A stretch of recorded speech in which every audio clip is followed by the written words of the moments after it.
So how many folks, is this their first meeting here, first time? Oh. Okay, so a quick overview, just for folks, our internet is slowing down here. My name is Russell Preston. I'm from the Principal Group. We're consultants for the city, helping facilitate this planning process. This is Vanessa Farr. She's going to help out here a little bit. And then what we're doing here until the 12th, until Tuesday next week, is we have a pop-up design studio, planning studio in the back here. We have a team of multidisciplinary folks, planners, traffic planners, economists, architects, kind of a whole suite of people looking at Washington Street and the neighborhoods in and around Washington Street from every kind of direction that comes up. So the context area, really for those new folks to the discussion, is really looking at West Newton, sort of from the off-ramp, on-ramp to the Pike, down to Newton Corner, or the Circle of Death, as folks have told me it's called. And then, so we're looking at this area for two reasons. One, we're creating a vision plan, and a vision plan is a guiding document for the next 20, 25, 30 years of where do we want the neighborhoods of Washington Street to go. And this is a document that will inform policy, capital improvements, zoning, and other such things in the city. And then we're also going to create a draft new zoning for the Washington Street corridor. And so that's another piece of this work. So how does that relate to public life and public spaces is an interesting one. But it's actually pretty fundamental to the character of these places. What's the public life that people want to have in them? So we wanted to kind of have a discussion, and just raise a hand how many folks live around Washington Street? Okay. And how many folks live in Newton Corner? Okay. How many folks in near Newtonville? Right. How many in West Newton? Okay. So I just wanted to get a sense of where the geography was, just in the context of our discussion. So the way this is going to happen is, I think we have some questions we want to ask, and then it's really just meant to be a dialogue. So I'll ask a question, if you have an answer, you have something you want to talk about, just raise your hand, and we'll get to you. If you have something to comment on after a statement, just raise 2 fingers, and we'll kind of, as a response to the previous statement, and we'll kind of have a discussion on that. So one question I had, just walking around earlier, is where have investments in public spaces been being made? Like, where have you seen stuff that's been improved lately? Because what we've been seeing from just walking around is a lot of the parks haven't really had much love lately. I'm getting some head nodding. Okay, so that's part of this puzzle, is like, where are the parks that need some more love and need some more things? But then the question also is, what other elements of public life, and then we can talk about that word a little bit, but what other elements of public life do you want to have happen in this area, or in the areas around Washington Street? And where are the spaces that we need to provide for that to happen? And the reason I'm kind of bringing that up is we've looked at some of the data from the online surveys, just kind of a snapshot of where things are at right now. And this is an interesting one. Public space for sit and linger, and that was very important overall. Almost 66% or so, exactly 66%. Thought that was important. And then another aspect of that is actually the sort of dining and socializing spaces. So that was an indication to me that maybe those spaces don't exist. Where are you doing that now? Does anyone do? No? You got a wall fan? Yeah, What? places to eat, but further up. Yeah, and we noticed that a little bit up here. Yeah. There's a Japanese restaurant. There's the local. There's Patty's right off the street. There's different places around. There's Lumiere. They're not getting to them is not necessarily inviting, but Right. The places are good and nice. I would like to So, advertise. does Lumiere have outdoor dining though? I haven't seen it. No. So I think that that's what's trying to interpret this a little bit is these are spaces that I think are out in the public realm, sort of realm, and like dining al fresco or such like that. And then I think the socializing question of this was also a question: is there places that you meet people just randomly on the sidewalk or in the square or in the park? You know, that was a question I had too. Is that where do you socialize if you're not at your home or not at your office? Roma. Western people go to Roma. Roma, okay. Is there any other places where do you sort of, like, where's that? Have people heard of the term third place before? No? So La Roma is a coffee shop, a bakery, right? Right, a good sized one. Yeah, and you kind of, those third places are places you feel comfortable going and sitting down and socializing, having a coffee, meeting friends for an informal meeting, or, you know, that's, you have your work, which is, you have your home, which is your first place, where you spend a lot of your time. Then you have your work, you know, which is your second place, work or school. Then your third place is, well, where do you go when you don't want to be in those two places? There was a library. There was a library where the Davis School was, and there was Right. also by the police station. And people could gather there, or like our children would. That place was taken away. What is it now? It's a police station, and it's also a service center, non-service center. Yeah, okay. In that sense. Yeah, yeah. Oh.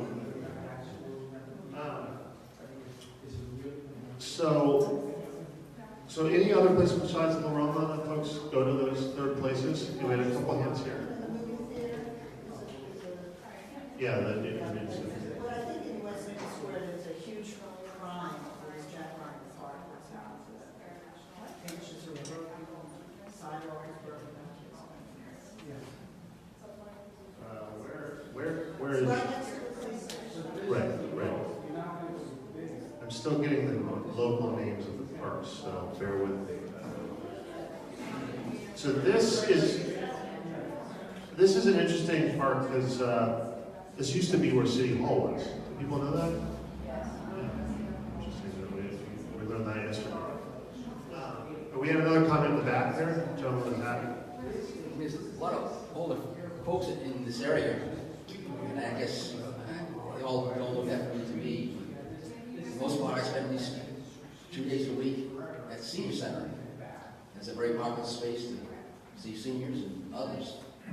So I kind of invite everyone to realize that it's undersized for sure. So that has come up before. The summer farmers market in Westwood has been a nice draw.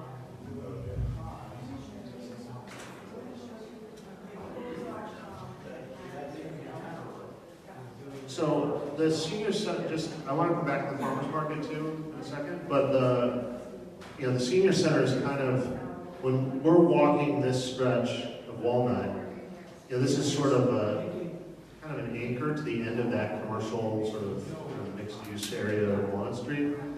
And, it's sort of it's come up a couple times is if the senior center goes to a new building, what happens to this building? And what goes in this building? So that's a kind of puzzle we've been thinking about on the planning side. But related to this is also, as public space, we always sort of think about this outdoor room of, from building face to building face. And how does that support the public life of the neighborhood?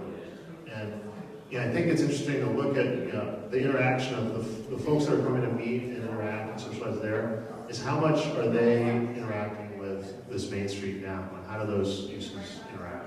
Do they hand in the back? The new developments in Austin Street and Washington Place are supposed to have one. Austin Street is supposed to have a plaza for people to sit outside and have drinks and play, and a garden and so forth. And Washington Place is supposed to have a big area for people to congregate. Whether that actually happens, how big they are, who knows? Yeah, we've got plans for it. We'll look at those, check the skies and stuff. I'm glad you mentioned that. As a point here with that activity. In general, people want to congregate, there should be something happening, some event, some activity that they're concerned about.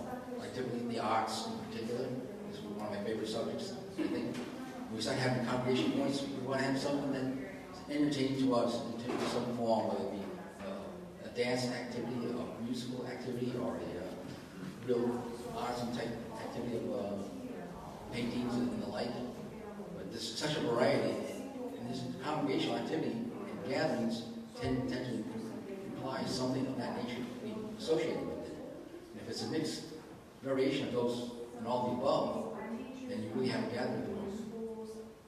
Are there art festivals or block parties with arts? I'm seeing a few headlines. Where do those happen now? The New Art Center, Right, which is right over here, right? one on Chestnut Street. Yeah, right. This new art center right here. But so they happen at that facility. They're not out, on Walnut Street. We have a couple follow-up questions, and then we'll go to the. So if you walk around Davis Square in the summer, there's often a band playing in that there's a little square there, and it draws people, or I think a movie some nights of the week. And I think there's, open studios and maybe art fairs. Those are the things that can draw you. And then coming back to your point earlier, where is the West in Farmers Market? Because I know it starts in a week or two, so we haven't seen that. It's on Elm. Close off in Washington and Webster. So they set it up along Elm, and just Elm gets closed. And how does that function? Nice. On what day of the week? On Saturday morning. Another gathering place that I think is going to happen more in the future is the Allen House, so on the corner of Cherry and Webster. There's a lawn, and there's going to be a black box theater, and there's going to be some activities based there, but it's kind of under construction now. It's the site of the Newton Cultural Alliance. Where was that? And that Nathaniel Allen homestead there, on the corner of Cherry and Webster. Right. Yeah, right here. Yeah. So, I'm asking about right here, right? So the reason I wanted to bring this up sort of in this order is there's during the launch event a month ago now, I think, we had what's called a public space survey, and it's very similar in a way towards what we're doing here with the visual preference. This was essentially looking at this. A picture tells us 1,000 words, and we had a series of photos and just wanted to get a sense of what were some of people's preferences and what were their favorite images. And when we started we kind of pulled from that survey that's still going on, and sort of said, well, let's just look at the images that have more than 75% or so like or love on it. And when we start to kind of look at those types of images, the farmers market was no surprise now that I've heard this conversation. But these images are all very loved or liked by the community. And we started to see a trend here, which was enclosure of trees and sort of the outdoor places to linger and sit. The sense of enclosure here of places that are kind of more of a human scale. And the tree canopy, all of these places have like this lovely enclosure to the tree canopy and the landscaping. And then it was very interesting to sort of click through these and start to think about the type of public spaces that are not along Washington Street right now. And a lot of these are not here. So I think there might be a relationship to that, which I wanted to bring up. So then, what's happening now in sort of city planning and sort of everything from sort of village, Main Street level on up to neighborhoods is really thinking about the life of the community from a very human scale. And then what supports that from the space, and how does that space, what does that space need to do? So if you want to sit and linger, some of your parks have really shitty benches. That's the best way to put it. So just improving the way where you can sit is like a first step. So if we're not actually supporting the life with the types of choices we're making in our public spaces, then we're never going to get this to happen. And then it's just making the buildings behave to support those spaces. And I think that's what a lot of what we're looking at as far as active lifestyle, human skilled spaces in this growing public life that supports improvements to parks and squares and all. So that's a way we've been thinking about it as a planning team, and I think I wanted to share that with you so we can start to kind of think, you can start to think about that. Because for us, we as designers, we often sort of want to go right to fixing what we think might be the problem, but we often, with public spaces, often say, well, what do you want to do there? So that's the kind of conversation we want to start with tonight. Is what are you missing in your community now that you'd like to do? And is there what are the things that you see regionally that you often go to that aren't here that would be great to have? Question in the back? Yeah.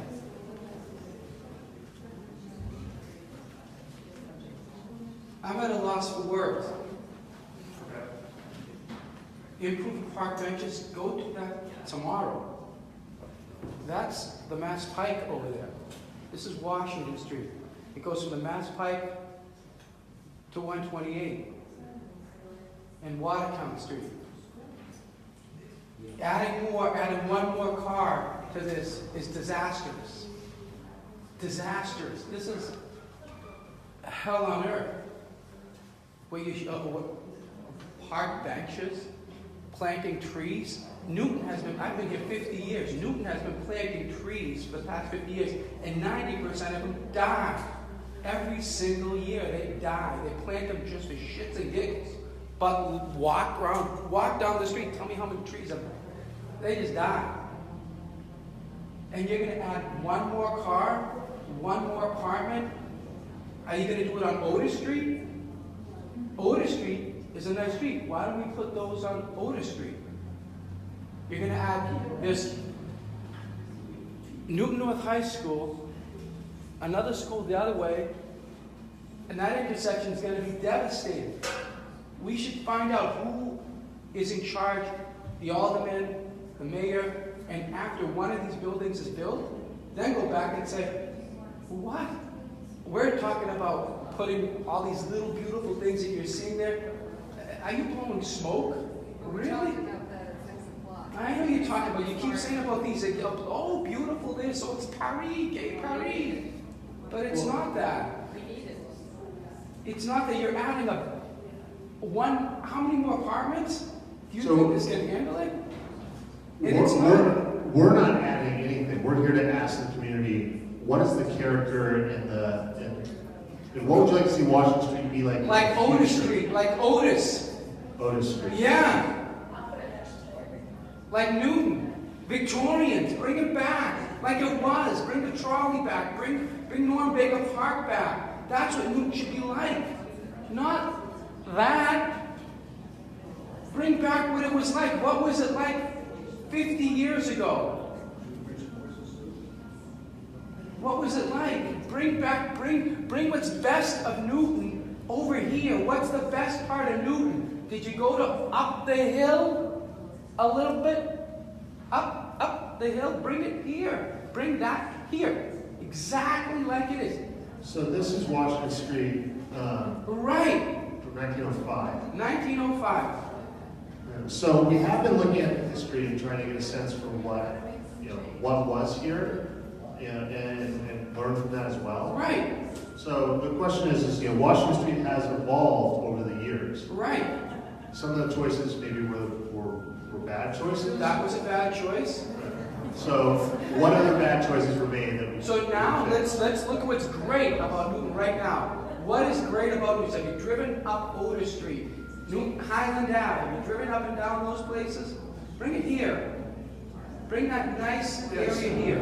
What? Because you know what? They won't add another car here because when I gotta get out onto Washington Street or Watertown Street, it's gonna be hell. What other? I appreciate your comment about looking at the other beloved places in Newton. Right. Where are those other places besides Otis and Highland are there? Are there other places we need to go look at your favorite places right now? I see a hand up here. it's not new, but Everything's, Coach Corner said, thinking about West Newton and what it could be, Coach Corner is a center for arts, not just film and stuff, and it's a presenting out, you know, just community events there, it's just so much more than what's going on in West Newton because that would be fabulous.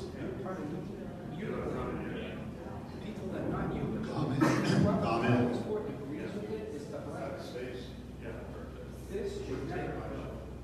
Yeah, so when everyone here at Conwell, so you're thinking of a linear, the sort of prominent part? Yes. Yeah. They'll slow the traffic, cut down the number of cars, and you'll have more time running 2 miles.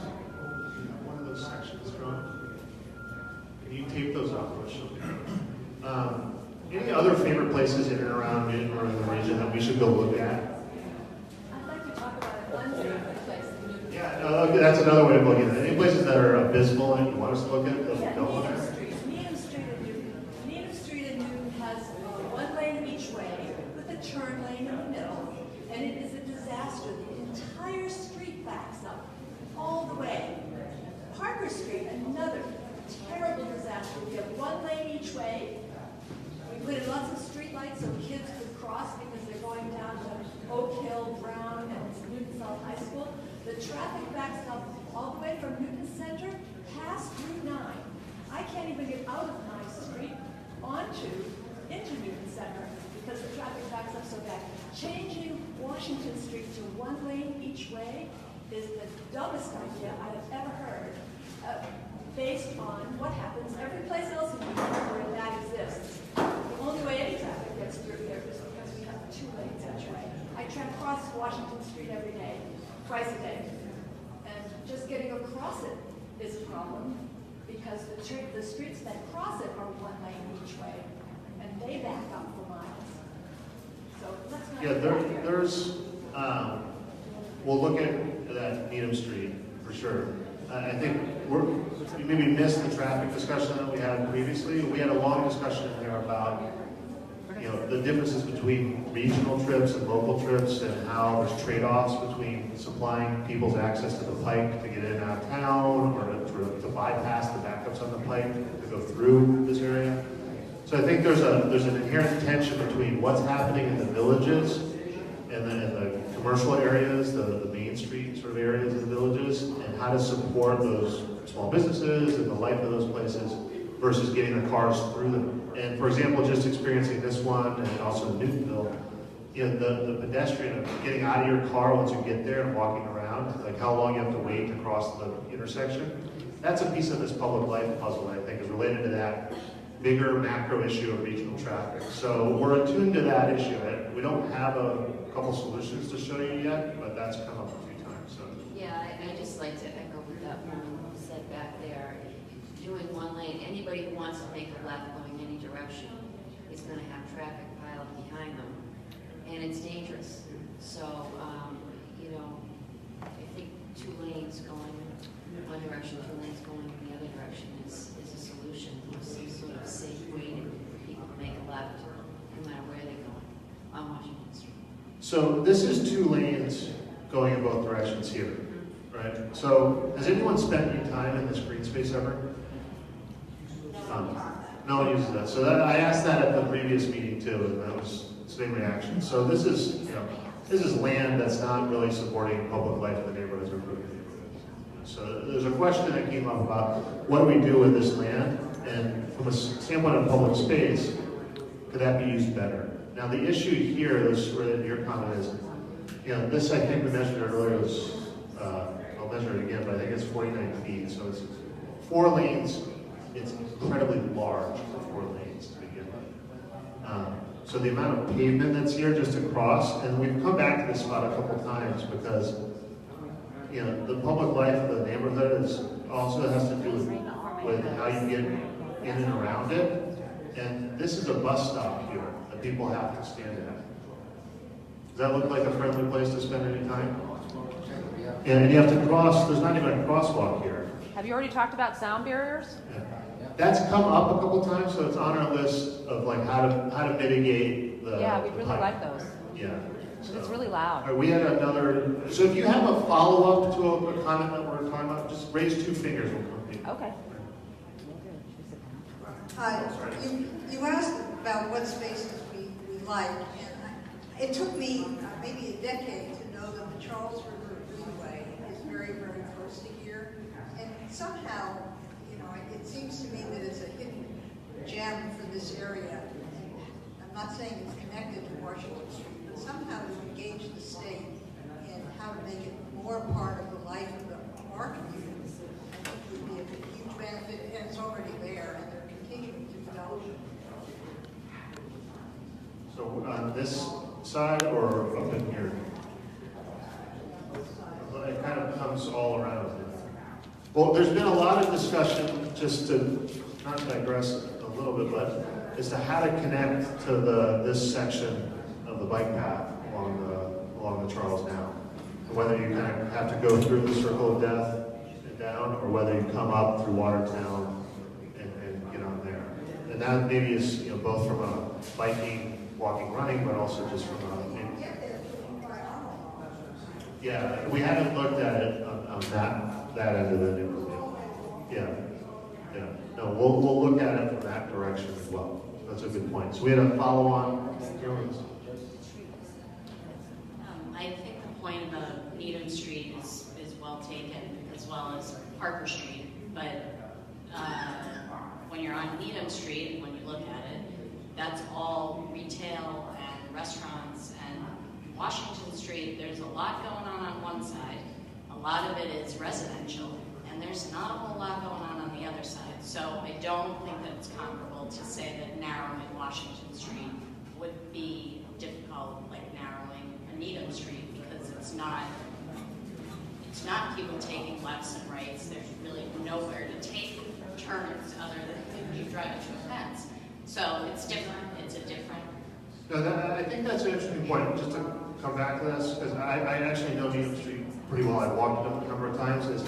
You know, if you see here, there's not a lot of connectivity to the neighborhoods on either side. You really just you're trapped here from an auto standpoint in this sort of commercial corridor. And what we found, and a lot of, some of the best traffic planning that's being done in the country now is looking at how you, in existing places like this, build in a finer grained network of streets. So if you think about as a local, and I've had some people tell me this around this part, you know, if you see a backup at a certain intersection, I'm going to take a quick left and I'm going to go around it and kind of take that shortcut. Now, some people are sort of ticked off about how Waze and Google are kind of sending people through those shortcuts now. But that's an inherent benefit to having a fine-grained network of streets, having lots of options. So like, you know, in this condition, the people who are kind of heading off Needham Street, you know, heading to parts north, have like one choice. You know, once they're on there, they're going that way.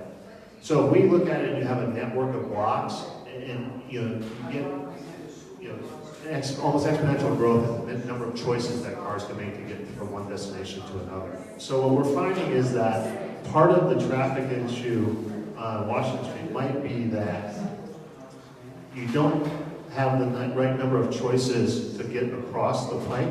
You know, there's an issue citywide with how you go north-south through the city. So maybe from a local standpoint, getting around the neighborhood or getting from, you know, larger parks or schools, is it might be that we add some pedestrian or bike bridges across the highway, or we actually add a few more bridges that are at a neighborhood scale street so that you actually get more connectivity across the pike. Because there are some wonderful facilities both on the north side of the pike and the south side of the pike that really might not be knit together as close as they are. They're actually quite close when you look at them from a walking standpoint. I have too many drawings over give me a second. But what we often look at is how close are neighborhoods to open space. And this map is on the wall there at the bottom for folks who want to take a closer look at it. But what we're seeing here is some of the best functioning places that promote really good public life around their open spaces. when you walk out of your front door, you should be able to hit a small pocket park or a dog park or a playground within a 2.5 minute walk. So that's like, you know, a block and a half, 2 blocks. When you're in, you know, and then those well-functioning places also have neighborhood scale spaces, like a square or a neighborhood park or a plaza, something of a scale that's much larger, within almost a 5 to 10 minute walk. So when you start to map that, you start to understand the open space network and how you have access to it. And what we're seeing when we draw that map here is there's actually some gaps in parts of, you know, so this is sort of Craft Street here. This is Walnut coming through Newtonville here. So you're seeing a gap. You don't have enough open space here, whether that's a plaza, parks. Same thing in this area. You know, so you know this is a kind of a bummer. There's no parks at all in this section of the neighborhood. So we're looking at this in a way of how do you start to knit together this open space network in a much more finer grain, and that's related to also how you get around in the streets. So we have a couple of hands. So we go here and then here. I live in West Newton, and I enjoy walking. And I walk to Newtonville, you know, fairly frequently, not every day. But I'd love to walk on Washington Street, but it's a lousy walk. It's not enticing. It doesn't always feel safe because of the rush of cars. The sidewalk's not pleasant. There's just numerous things that aren't, you know, very attractive about it. So I go up and over the hill, which the older I get, the more difficult that is to do. I really would like to see some mixture of stuff along Washington Street and some pleasant walkways that would attract people to use that more. Because I think the distances between the villages is really pretty reasonable to walk, and we're not encouraged to do that by the unattractiveness of the walking space. No, that's a good point. One of the members of our team, Mike Light, a few of us were staying at the Crown Plaza. He walked from Crown Plaza over to here, and that was a 45-minute walk. Yeah, so, you know, if you can see it, it's sort of, you know, a 5-minute walk is it's not that far. So it's the experience of walking. You know, we get really bummed out as humans if we're walking across down the street that has just parking fields on both sides. You know, there's not these anthropological studies of how humans interact with spaces. And on retail main streets, there's something that people notice is that the minute a storefront gets wider than 45, 50 feet, humans have a tendency to move their head and look at what's in the window. But if a storefront gets wider than that 45, 50 feet, something subconsciously happens and you stop paying attention to that. And you start to just walk on it. So in retail environments, the frequency of stuff happening in the street and the scale of that development is really important, actually promoting people to have good public life and enjoy the commerce. The same is said for walking on Washington Street. You know, when you're walking by the auto dealership, that's a boring walk. So it's not really supporting the type of walking experience that is needed. So the other thing related to walking, and this is part of the public space discussion, is how do you actually get to and from the public spaces? And another way we look at this, and this is a little washed out, but it's also on that wall. I mean, the point here is that there's something called what we call a mega block. So this gets to walking again, is you should be able to walk out of your front door and go find a pocket park, a 2.5, 3 minute walk. But if if it's around the block and the block is too big, you won't walk. So what we're mapping here is we find in those places that are really functioning well and have good neighborhood structure around the public space, their block size, you can walk around a block in 5 minutes. It tends to be a good scale. So, and that's also related to places that have really good walkability, really good access to public space. They have an intersection, the number of intersections per square mile are quite high. and that's related to the block size. So what we've found is that a majority of your blocks in this part of Newton are too big. So it actually it's limiting your ability to walk around the neighborhoods because of the infrequency of your intersections. So that's another thing that comes back to the kind of traffic, the sort of choices we have in getting around are not, there's not as many of them, so that's affecting it too. So it's kind of interesting to go back and forth between these maps and kind of understand where, you know, if we want to add more parks, where do they go? And then how do we sort of promote the access to get into those parks in a productive way? Yeah, we had a comment. I was just wondering, could the maps like cover it, like there's Nearshore in Cambridge, so to cover it for, from Walnut to 200 yards or something like that, and it would create a kind of plaza between the two sides of it. So yeah, there's another sort of wide bridge that we've looked at that has come up, and I think it's Medford. No, yeah, on 93 coming in. So the idea that you could actually have something decked over. There's one of those there's an example of that in Dallas. They've built a fairly large city park over a highway to connect two neighborhoods. It's from their sort of central business district to the residential neighborhood across the highway. And it was about $10 million an acre, was the numbers I was seeing. So that's a fairly significant investment. You know, we're doing some work with the city of Somerville on new parks, and they're spending about $1 million an acre to do new parks. So it's a significant bump in investment to deck over highway and build a park. So it's not to say that's something that you might want to do. There are other places who have done that. So, that's definitely on the big ideas board. You have a follow-up? When you say that there's going to be that kind of disparity in the cost, are you taking into consideration, you're talking about Dallas going directly from the most expensive downtown property in the city over to the residential area, instead of putting a deck over here between two relatively less expensive property areas? I mean, other than looking at that data very quickly, that's as deep as we've gone. We haven't analyzed it in any way other than what I just told you. So, I think the precedent, it's not a direct precedent to look at for this situation by any means.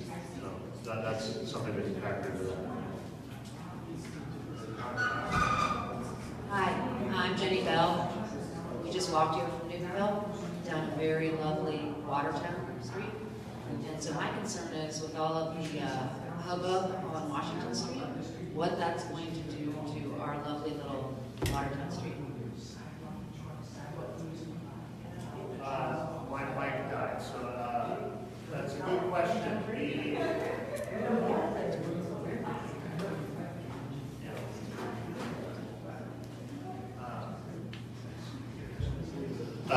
We don't know right now. So it's a good question because we brought this up. This is Watertown. It could use a bike lane.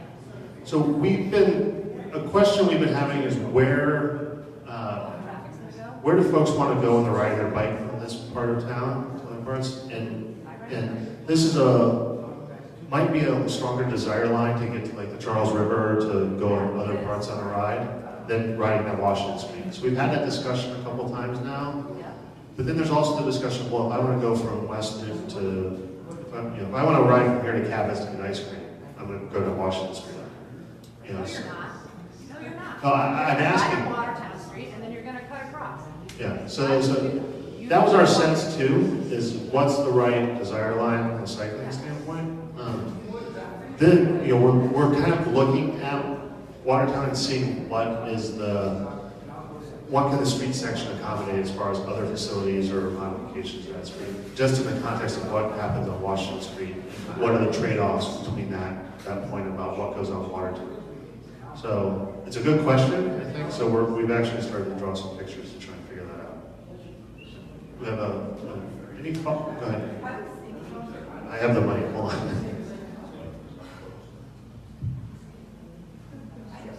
know whether walking down Washington Street, when you think of the emissions that come from the pipe and also with such heavy traffic, you think Watertown Street is less traffic, but I would more likely not be walking down Washington Street. I think of the distance of the heavy traffic, and I don't know how emissions from the pipe would be in some places right there at the pipe.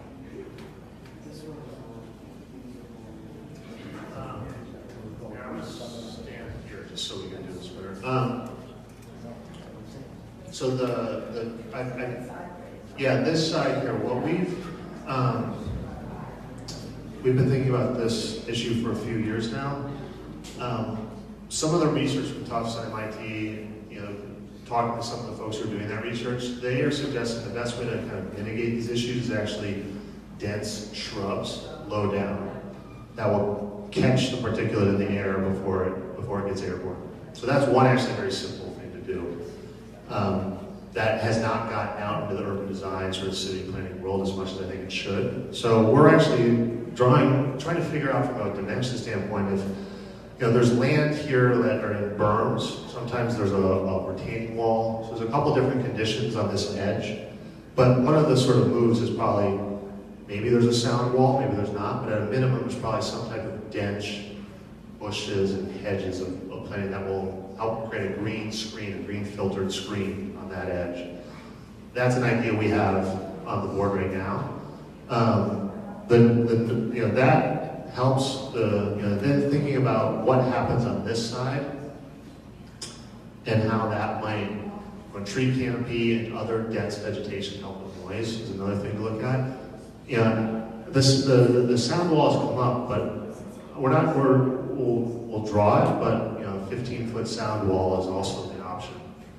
And that's something that a lot of cities look at as a kind of I like to say a dumb engineering solution to this problem, sort of. So. Can you show the thing you showed in the last meeting with the wall? Oh, yeah. Sorry. If I can find it. We had another hand up while I looked at the drum. Just 1 second.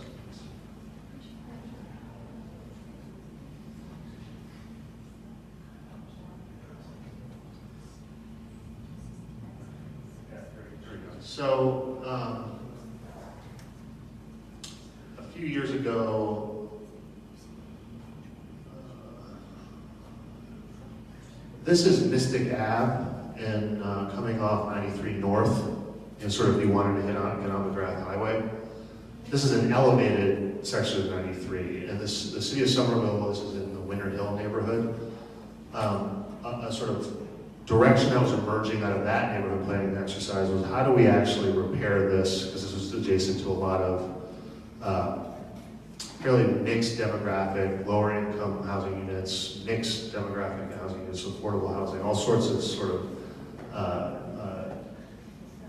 interesting parts of the neighborhood, because this was a neighborhood that was not getting a new green line station, so there was a lot of issues around housing there as well. And we sort of looked at it and said, okay, well, one of the ways is how do we support small businesses that were moving into that area because they're getting priced out of other parts of Somerville. So using the land below the highway more productively with maker spaces, cheaper startup spaces, or fabrication places, stuff that usually generally doesn't want to be in a neighborhood center but wants to be somewhere that they can make noise and not bother anyone. And then the thought was, okay, well, we still have to repair the highway. So this was actually putting a sound barrier in and a PV array to harvest solar energy as part of the sort of net zero policy at the city level. And this actually had good southern exposure. It's kind of similar to how the Pike is oriented. So that had come up earlier today about, is there a way to integrate some more productive systems rather than just a dumb wall? And this is an idea that's actually resonated in other parts of the region. This has been adopted as a formal city policy. That plan is part of an amendment to the comprehensive plan for Somerville now. So crazy ideas like this are not too crazy when you actually start to look at it in the context of all the other things happening. So we wanted to share that, and we shared it at the last meeting because it was kind of an interesting piece of the puzzle. So we have about 10, sorry, let's see. Yeah. It's really more a question, but in West Newton Square, and I think probably to a lesser extent in Newton Corner, unless you can make the sidewalks a little wider, I don't understand how you can create any kind of space that's, welcoming to people. And you can't eliminate travel lanes, which I think is very true. Can you move parking off the street? I mean, how does that work? Have we looked at that? Are there other options for that kind of idea? Where are you thinking you can't remove travel lanes, just to get it? Going through Westwood. Going through Westwood Square. So, I know there's a streetscape project, improvement project that's going out to bid this fall for West Newton, in that area, this area here. What we often see is that the right-of-way, that sort of width that the city controls and has sort of custody over the public realm, is actually where a lot of neighborhoods can find underutilized public space. So it's everything from sort of leftover pavement that's oversized for storing or moving cars. And a lot of places are starting to rethink where curbs go and how those intersections need to bring back more public space for people and other activities. So the issue of the sidewalk width, other than moving the curb further into like the travel lanes, is if places are going to redevelop or change, we can mandate through zoning that there's a setback that establishes a wider sidewalk. And I go back to Somerville because it's just such a close reference. It's that in their proposed new zoning for citywide, they have defined, I think they're people streets, might be pedestrian streets. So they've actually mapped on their zoning map where it's required in the zoning that if you're going to redevelop a property, that you have to make the sidewalk a minimum of 12 feet. And to do that, you actually have to set back your building to accommodate that. And then once you accommodate that, if the zoning you're in requires an additional setback, you go from that new line back from there. So there's a way through really good zoning that you can control this small sidewalk issue. I think it's both a push and a pull. It's like pushing the curb out where it really makes sense, and then it's also adjusting the sidewalk dimensionally through zoning where it's a high priority. So there's ways to do that. We have a comment in the back here.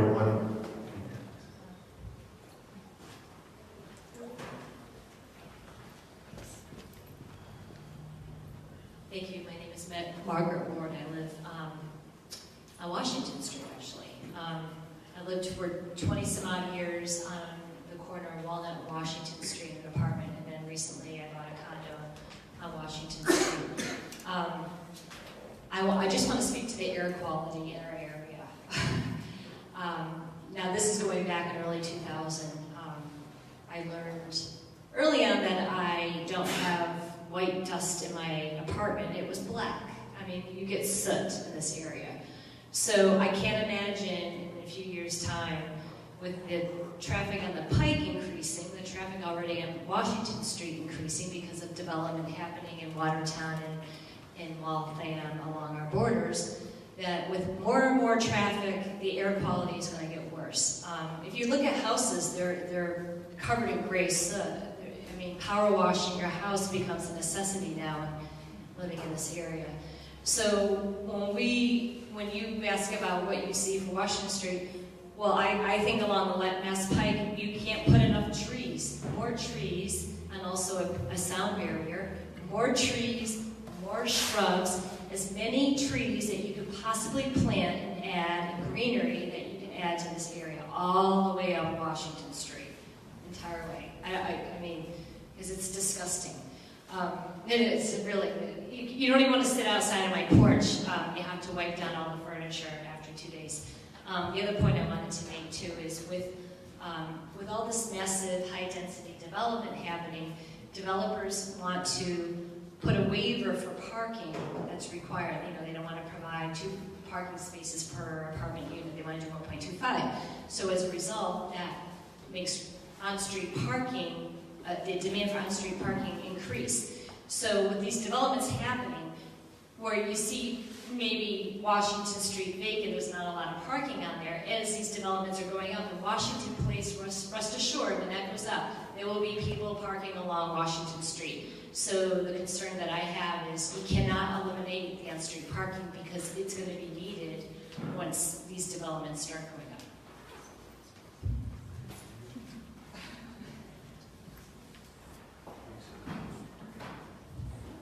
Do we have those sections pinned up? Oh, okay. We need them on the board, so I can bring them over here, sorry. So I want to actually turn the light up. Perfect, they're on there. Can we turn the lights up over here? Thanks. So, here, come over here, Tony. This is, here, stand right here. Okay, don't move. How many people have had a sausage before, like bratwurst or something? How many people have made sausage? Okay, few. So this is the sausage making process. Like these are just being drawn. You know, and I think we'll leave these up to look at, but they're sort of. Well, Tony, do you want to walk everyone through these? Sure. So we're looking at a bunch of different options at this point. It's just a matter of getting into the dimensions and really thinking about, you know, how many lanes are out there, where there's on-street parking, if you remove on-street parking. So we start off with basically what can be removed or what are the trade-offs. So that's what this exercise is all about, showing where you gain space and what you have to lose for it. And seeing it all out in drawing form makes you really think, well, do I really want that? Or what is most important to me? So, I guess starting from down here, we've got 4 lanes. We keep the number of lanes, but we remove on-street parking in this option.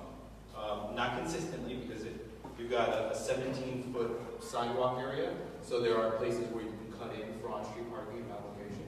7-foot on-street parking, and then you get a 10-foot sidewalk, which is pretty decent size. And then in this drawing, we're showing dedicated bus lane. We're still not convinced you might need these, given the level of service that you've got here. I was walking But it's going to improve. You could improve it. You could improve it, but then what happens upstream? Sarcasm. You could. I mean, some of those issues are beyond the scope of what we're doing. Right? We can't tell the bus service to improve every 10 minutes, which is really what you would need to make it worthwhile, or even 7 minutes.